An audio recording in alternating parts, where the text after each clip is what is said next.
Yo, welcome back to the channel, guys. This is Connery from Out of Work, Outdoors, Project Red, and all these other channels I'm part of. But this is Project Red. This is the Integra that's been forever in the builds and has never been built. It is a 99 Integra. It's got F20C motor, sleeve, the works. And because it's sleeved, we're going to turbocharge it. So if you're new to the channel, just welcome aboard, and just know that we're building a front-wheel drive S2000 motor Integra. No plans to go in full drive, nothing like that. One of our biggest problems is we're going to have to fabricate a turbo manifold, right?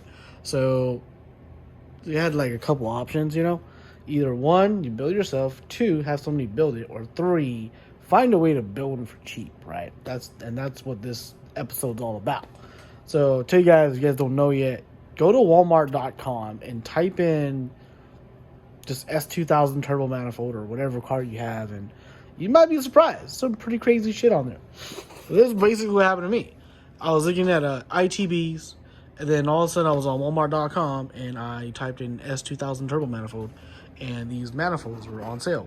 Granted, these are the OBX brands, which is not very high quality, but even when they're not high quality, they're still like $500-600.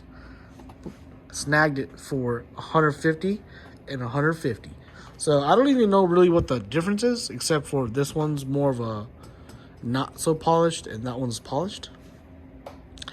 Are they really, really good quality? Definitely not. If you look really, really close in here, let me give you the light. There's a lot of things in here that if I paid over $1,000 for a custom manifold, I would be pretty pissed about. Some of these welds are just, basic welds at best. There's a lot of grind involved. And I don't think it was back purged, is what I think happened. Regardless, I mean, look at that, right? Regardless, you're going to have to go in and clean some of that stuff up yourself. These are made in China, maybe built by little kids. I have no idea. I'm not saying that. I'm just saying there's a slim chance, okay? So anyways, the plan is buy these manifolds, try to put on the spare block, which I have two engines. I have one engine in the car, and I have another spare engine that's completely mangled. It says on engine stand. So bring it in, put the turbo on it, put on the exhaust manifold, and put on the car, and see how the fitment is and all that stuff, right? Funny thing is, the one that I don't want to use fits just fine. The one that I do want to use, the bolt pattern doesn't line up. And, yeah, I don't know why. This might be K20 bolt pattern. I don't know, because it's definitely not an F20C. All right, so, anyways, the manifolds, both these manifolds are designed to be bottom mount turbo tubular manifolds. Equal length. And an equal length is the key thing I want here. I didn't want no log manifold, right? So I want equal length. I wanted it real bad. So we got the equal length, and we find out if we put the turbo on the bottom section of the block, it's not going to clear. There's a bunch of engine mount type stuff that's not going to clear, so we have no choice. We have to go to the top mount. So the only way to do that is to take the manifold and flip it around. But when you flip it, these bolts don't line up, right? So what you got to do is you got to hack this flange off and put another flange on it. Lucky for me, at one time, I was thinking about building these manifolds myself. So here's a new manifold and manifold flange, and this flange is way better quality than the one that came with the manifold from OBX. Because I've been a while, but I forgot. I believe I paid like $50 for this manifold flange, and it's way thicker than this one too. So anyhow, we're gonna hack this off as close as we can here, and then we're gonna put this on, but 180. And I've already checked these, the spacing still fits, so the spacing here didn't change, the spacing here didn't change, right? So we should be able to flip it 180 and then bolt it in the car, and it should work. And I already checked it. I checked the spacing and everything looks good. Everything looks like it should work. So here's the manifold looking like this, and we're gonna go and try to weld something to it, or get somebody to weld it for us, and we'll be back on the next episode. Oh yeah, as an update, I already took off all the stuff, took the wheels back off. I'm pulling the suspension off because we are going to be doing this. I put my turbo down for a second so I don't trip it off. Yeah, so we're gonna be doing this. We're gonna be doing the tubbing idea. So we've been looking at it. The more I look at it, the easier it becomes, but the more hacking I still gotta do. It's kind of frightening to most people to come and look at this engine bay and you can see your own foot, you know, because this used to be all covered. But I've been looking at some pictures and everything from another guy who did this, who tubbed an EG as a race car, and he tubbed it, and his tubbing went all the way up to here. So I feel like I still got a long ways to go. Hence, I bought a whole bunch of lasers and leveling stuff to help me out. But you know, it's at that point where we gotta do it. We gotta do. So we're gonna do it. Yeah, that's where it's at. Suspension parts all over the ground, pieces all over the ground. I thought this was a 32 millimeter nut. I had one put in. It's not. I forgot this is 36 because I do have the 5-low conversion and I needed 36 for that. So I had to run to my brother's house yesterday and get those tools. On top of that, I think I'm gonna call it a night. I think I figured out what I need to do tomorrow. I probably have to go buy a saw to cut that. I mean, it's the only way I can. And as for this one, I'm thinking about returning it. Yeah, I'm thinking about returning this one because I don't like the way this one's welded. I don't know. It's just not as cool as this one. This one's welded a lot better. Seems like it's more sturdy. So we're gonna keep that one, return that one, and oh, did you guys want to see my ITBs? Yo, this is a deal, okay? Granted, the quality's not so good, but if you know what you're doing, you should be able to put this thing together. Check this out.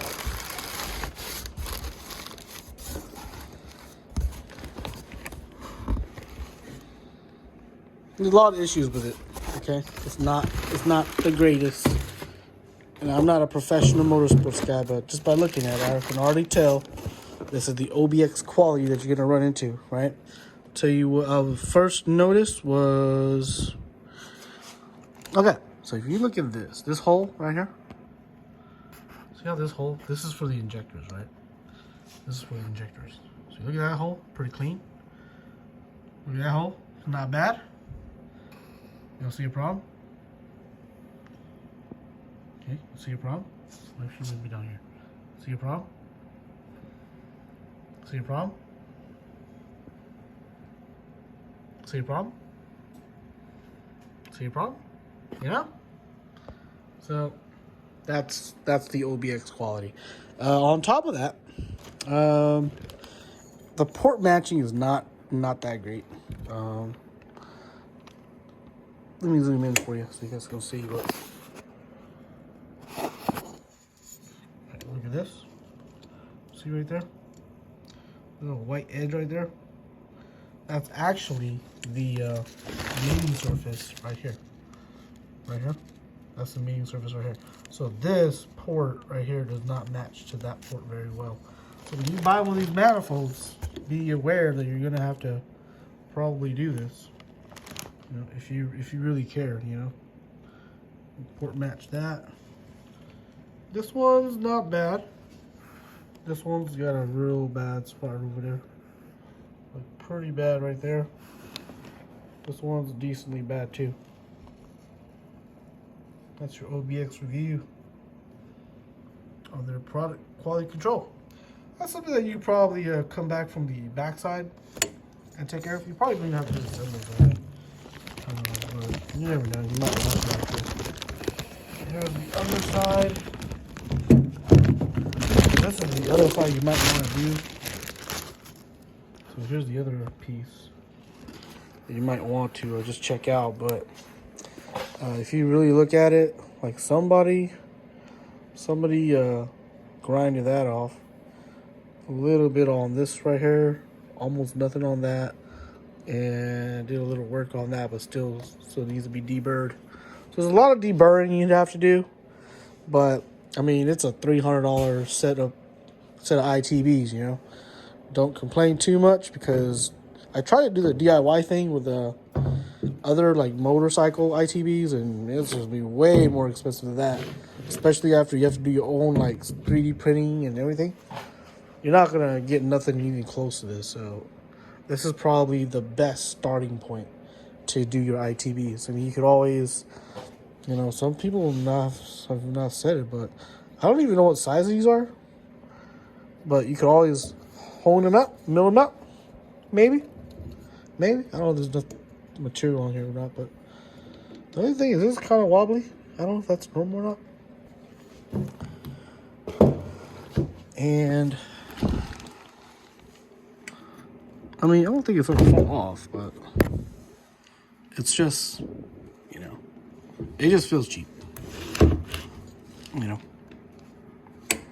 But does it work? Oh yeah, it works. All right. I think it'll work great. There's some type of quality control here, torquing that nut down, I guess. But there's a lot of other things I don't understand because, like I said, I don't do this for a living. So there's water ports. There's these little ports that come up here, and there's 4 ports on the bottom. Now I don't know what that actually does. I think they're almost like vacuum ports, but I don't think they are because I don't see them inside here. Yeah, I don't see them inside when you open them up. Yeah, because they don't go inside. Or maybe they do. I don't know. Maybe they do. I'm not even sure. But I don't know. There's no instructions anywhere. It tells you how to do this. So that's a review, man. OBX is that company that gets you almost there, you know. That's OBX.